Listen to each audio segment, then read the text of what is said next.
Grand Rise in America. My name is G.S. Brooks of the At-Risk Movement, and today we are going to discuss the rise of white supremacy, vulnerable single black females, and gun ownership. On January 7th, 2021, Trump supporters and white supremacists stormed the U.S. Capitol building. They hung a noose not far from the building and were brandishing a Confederate flag. Donald Trump did, in fact, energize the white supremacists to come out of the shadows and illustrate for the whole world to see the lower tier of white supremacy in the United States of America. We're going to walk down, and I'll be there with you, because you'll never take back our country with weakness. You have to show some.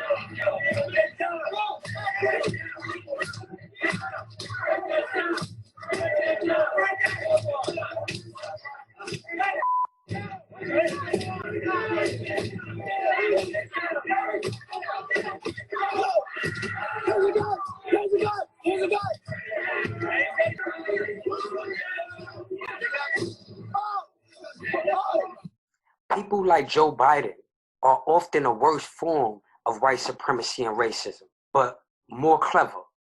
Instead of waving Confederate flags around, he will replace black laborers in the workforce. It is called economic warfare. Blacks that cannot afford to live in America are then forced to make ends meet illegitimately, and then they are criminalized and warehoused. However, Trump ignited what he called the silent majority while on his campaign trail in 2016. He was talking to those racist whites that have been silently anticipating a race war, stockpiling weapons in preparation for a racial conflict. Meanwhile, the vast majority of blacks are unarmed. Most of the blacks that are armed do so illegally. Many blacks that have been indoctrinated teach other black people to remain unarmed and advise them to let the police manage issues within the black community. Despite the fact that many police officers are white supremacists themselves and have been on the front lines of the fatal and deadly encounters against black people. How soon do black people forget the domestic terrorism of the white masses in the United States? The 1960s were brutal, and that was only approximately 60 years ago. The only thing that stood in between white racist attacks was the federal government. A vast majority of whites have always wanted to oppress and abuse blacks, or they either only tolerated blacks because it became the status quo or the direction of the country. Still, they exist and were angry with the little progress of the black population.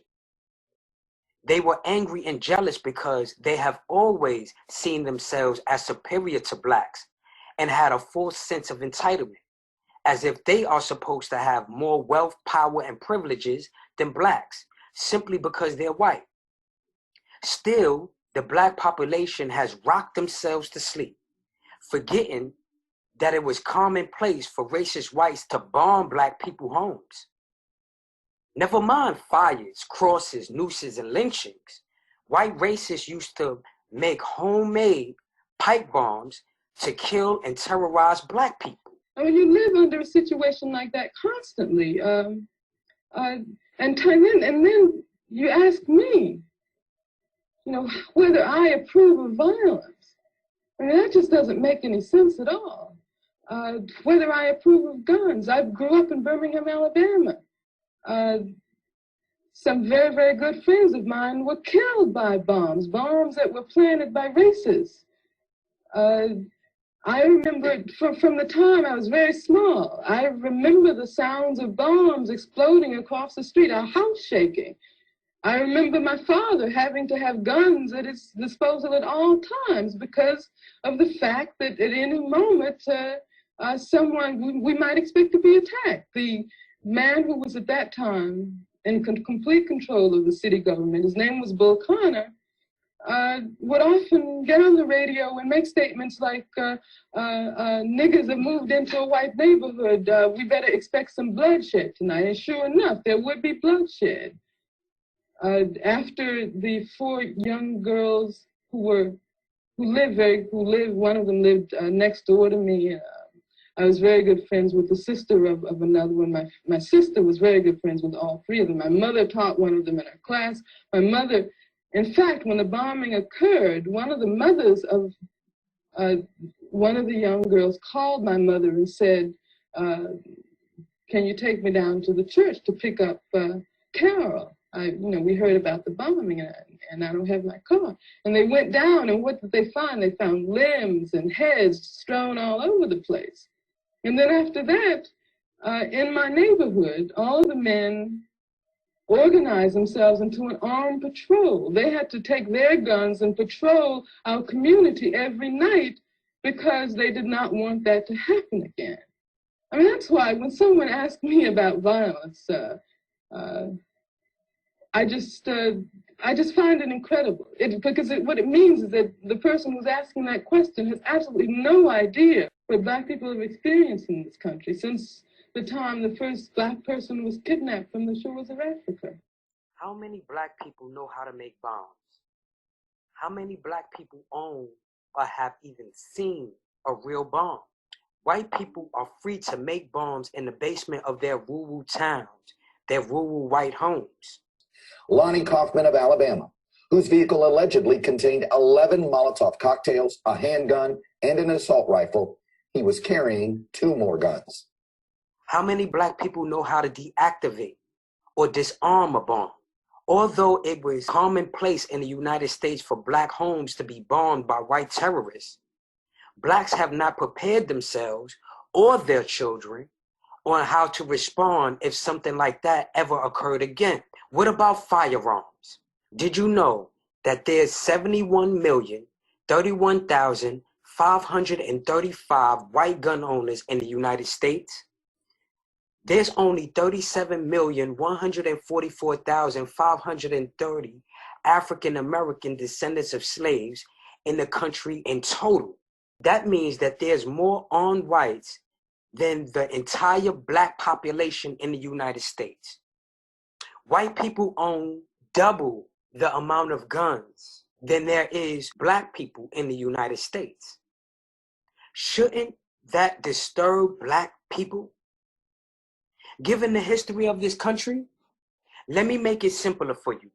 That means that if all the armed white people pulled out on the Black people in America, there will be an extra 33,887,005 guns pointed at Black people. Isn't that disturbing? Not to mention that out of the 37 million African Americans, only approximately 19% of Blacks own guns. And that might be an incorrect count, being that armed Blacks are from multi-ethnic backgrounds, not necessarily descendants of slaves. But for the sake of simplifying the issue, we will just say that that's correct.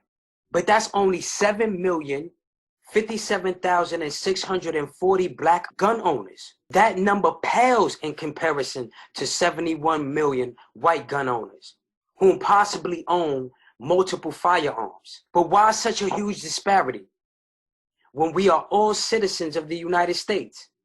And guns are supposed to be a constitutional right to protect yourself and your place of business. Why are Black people not gun owners, given the history of the country and statistics that prove that Blacks are most likely to be the victims of violence? That is more than any other race or ethnicity in America. And out of the population of Black people, males are statistically most likely to be victims of violence. One explanation is that the vast majority of Black homes in the United States are women-led households. Women across the board are less likely to be gun owners. Only 22% of women are on record for being gun owners, and only 16% of non-white women report owning firearms. The percentage of Black women gun owners are so low that is not even counted in the statistics. They had to add multiple other non-white women from all ethnic and racial backgrounds to get a number for statistics. Many black women are afraid of white men and the U.S. government that are predominantly white males. They have an internalized and polarized fear for the white power structure, even though they won't admit it. Most black women adamantly reject any idea of behaving in a way that they believe that whites would disapprove of. Gun ownership is definitely at the top of the list. Black women will swiftly tell a black man, "I don't want no guns in here," quote unquote, and would make up excuses other than their true fear of white power. They will say things like the children, quote unquote, as a reason for not having a firearm to protect their household. They refer to news articles and broadcasts that report a child having killed themselves with their parents' weapon, when in reality, they are really afraid of white disapproval and backlash. In reality, black women, more so than black men, should be owners of firearms given the history of this country, their claims of rape and assault. Also, because more than any other race of women, black women are most likely to be single with no male protection, therefore the most vulnerable. Being that black women reject gun ownership and they are most likely to be the primary parent, they teach the children not to bear arms. How does this affect their male children who are naturally attracted to power and dominance? Many go into the street and experience gun possession illegally and at an early age. With no direction or guidance of a father or other responsible male elder, the youth are irresponsible with the power of a firearm, not taught correctly about its use or misuse. Instead, black male youth end up exploring its power with other irresponsible children. As a result, they engage in mischief making, and when they are caught by the police, they are criminalized. This adds to why adolescent black boys are furnished with criminal records at an early age and no longer qualify to exercise their Second Amendment right to bear arms. Before they reach manhood, they are disqualified and no longer allowed to bear arms by the U.S. government.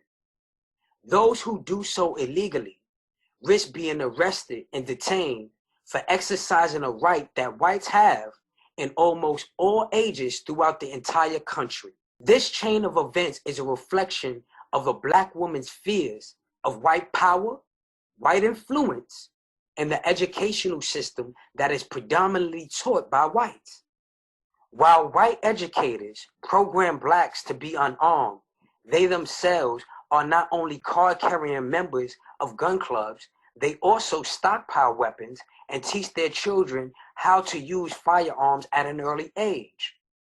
Why highlight black women in relation to gun ownership? Because black women are statistically the most educated in the black community.